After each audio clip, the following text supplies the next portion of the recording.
was wandering in the street, and some of the boys saw me, and gradually they came to me. And actually I did not try anything for developing this institution. The boys did it. They are all educated, they are not fools.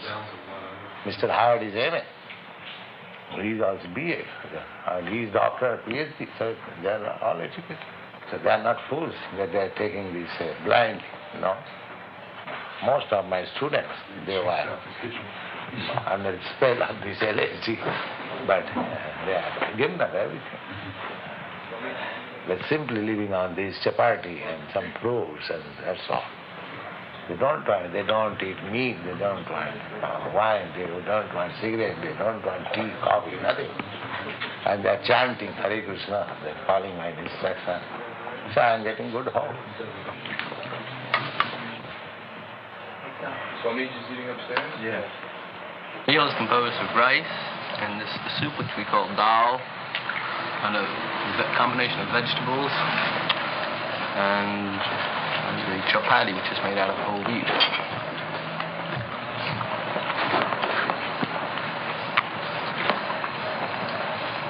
You see, it's all vegetable and grain. Sometimes some fruit. There's fruit in the dal. No meat. No animal product.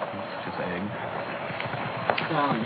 This is because in the Gita, Krishna has told us what he wants us to eat, namely fresh fruits and grains, not animal products. And so we have a very delicious meal here. It's very cheap. It goes a long way. It's quite easy to prepare. And we have a lot of fun. Well, essentially, these are foods that are prescribed according to Orthodox Vaishnavite discipline. So these foods are prescribed, but we don't necessarily prescribe them for everybody. The main thing is no meat, fish, and eggs. No meat, fish, and eggs. Why not? Well, because in the scriptures, it states that certain foods Krishna will accept. So we have to offer our food to Krishna. We have to offer the food that he'll accept. The food that he'll accept is stated as vegetables, fruits, leaves, water. We believe that vegetables have also any life form has a soul, and therefore the murder of a vegetable is not in any way different qualitatively from the murder of an animal. But the thing is that vegetables are our allotment according to Scripture. We can eat certain foods that are given to us to eat by God. If we eat food that's not given to us to eat, that's robbery. Are there any tasks that you have to perform? Well, there's no real task. We're here to learn, and that's what we're doing. And we also we have jobs to perform to keep the organization running, to keep the word of Krishna being spread. How do you do that? Well, we recently purchased a couple of mimeograph machines, and that's helping our printing by word of mouth, by constantly being active. Mm-hmm. Do you work? Yeah, we all work. Yeah. It's just kind of like, but you meet here every day, so. Well, I'm devoting all my time here, so I work here all day. Money has to come in also. Some of us work regular jobs and devote most of our money here, if not all. Do you feel any different since you returned? I feel very good. And closer to God.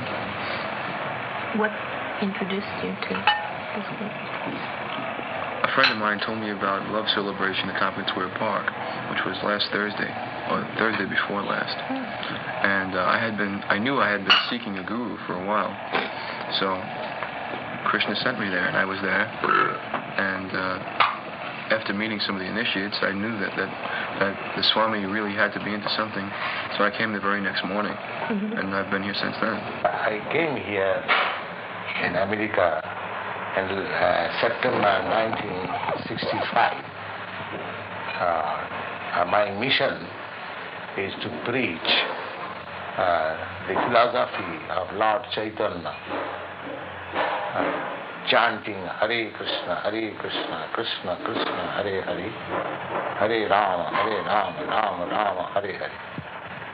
This transcendental vibration will cleanse the dirty things of the mind.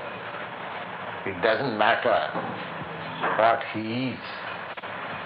This transcendental vibration is equally appealing to everyone without any question of language, nationality, creed or caste, because it is coming forth from the depth of the soul.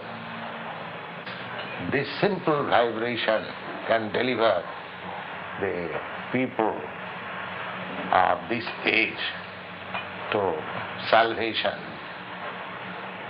Human life is meant for getting out of the threefold miseries of this material existence and forgetting their life's aim. They have become too much materialistic, and the result is that actually they haven't got that peace and of mind or peace of the world which they are anchoring.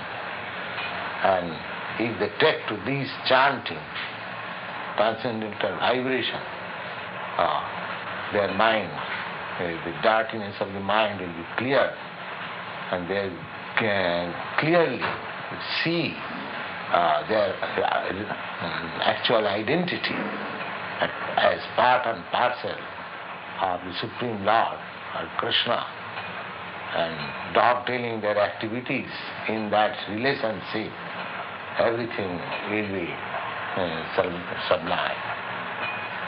I think how we're different from drug people also is to realize that God is here and in my heart and all over all the time, but we're realizing this consciously.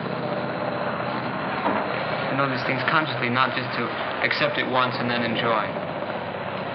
To know this moment to moment. Well, I've only tried marijuana, but I've never taken anything else. You might say I was fortunate enough to have my self-realizations and other changes without drugs. Perhaps Leary and some of the drug followers, they are functioning high on a low level, and we are functioning high, and we are functioning low on a high level. Could you explain that? You get that? They're functioning high. They're this feeling, this sensual perception, which is extended so far, but they're enjoying the foods and they're enjoying their incense and colors and all these things. This anybody can do. And we are not enjoying these things, but we are functioning on this high level, on the level of God. But we must consider ourselves as the gopis, so that we can love Krishna that much more, that we devote our whole lives to Krishna, and we must consider ourselves as females, you see. But let's be careful. It takes many, many lifetimes of perfection to get to be a gopi. Yeah. One has to be the supremely developed, perfect in perfection to be able to qualify as a gopi. This is the ultimate. But the reason that one of the people mentioned before that being feminine is that when the masculine love and the feminine are love, and that you are feminine so that you can be loved by Krishna. Well, does this have anything to do with being celibate, or this has to do with heterosexual, or that the supreme being, of course, is male because he is Purusha, as they say in Sanskrit. That is, he is the origin, he is the creator. He is the seed. He plants the seed in the material universe of which we are the result. Therefore, we are the feminine. This is not whole material creation. Well, he is the Supreme Father. That has nothing to do with it. Yeah. I may be, or I may not be. This has nothing to do with it. I just came in, and I was tired, and they said, if you're tired, go to sleep. Lay down here. You mean it's the first day? And this is your first chanting session? Yeah, this is the first time that I've been into it at all. I came about the 1st of August. Ray was here a little earlier, I believe. I came around the middle before. And then others, of course, have come within the last week. Right. But one thing which usually happens, those who come like this, they come and they just never go. Once you come, you stay. Because the Swami has something which you were looking for. Yeah. The first thing they did for us was give us our method of chanting, which is so powerful a method that it will work for anyone. In other words, you don't need to be the one person in a million who can really be successful in meditation yoga, where you have to spend years at that discipline without getting any place and then finally achieve it. Our method is so powerful that it will work for anyone in 2 days. Should I bow down when I don't feel anything? Should I say these words when I don't feel anything? He says, yes, because this is a training. You see, you want to train yourself. And this is the most important. And then you'll gradually just fall right into it if you work hard at it. You must go, you must practice. And this is the main thing. And then you'll become entrapped in it. So how about now? Do you feel silly? Excuse me? Do you feel uncomfortable? Oh, no. I see all this practicing and work was... It just had to be done in order to where I am now. Anyone who chants Hare Krishna, have you got the whole chant? That's a special evocation. Just the same as we're all sitting here, but if I call Stanley, that's not the same as calling you. But if I call your name, then that shows my attention is riveted on you. So by riveting our attention on Krishna, we are able to use, in other words, if I meditated on the word Raymond, that wouldn't be the same at all. The word Krishna is God. The word Raymond, at least to my knowledge, the word Raymond is not. Well, you have to concentrate on the words. You have to be sincere with the words. You have to surrender yourself to these words. And through this takes practice. It's not done in one session. This takes time. It took me maybe 4 sessions before I began to even chant. You see? What happens when you do chant, when you're in it? Well, that's hard to explain. I guess each person has a different reaction, but you just seem to open up. It seems as if something flies out of you. It's like a door opens. It slowly opens, so finally it's open, and then you walk into the unknown. But the unknown is beautiful. This unknown. Well, you have every muscle of your body engaged in the exercise. You're singing, you're dancing. Your mind is fully engaged in thinking about God. And what more can there be? This is the full aim of any kind of yoga. It's to concentrate the energy to a point. And in this kirtan, your energy is concentrated on one point, God. Hare Krishna, Krishna Krishna, Hare Hare, Hare Rama, Rama Rama, Hare Hare. What more could you want?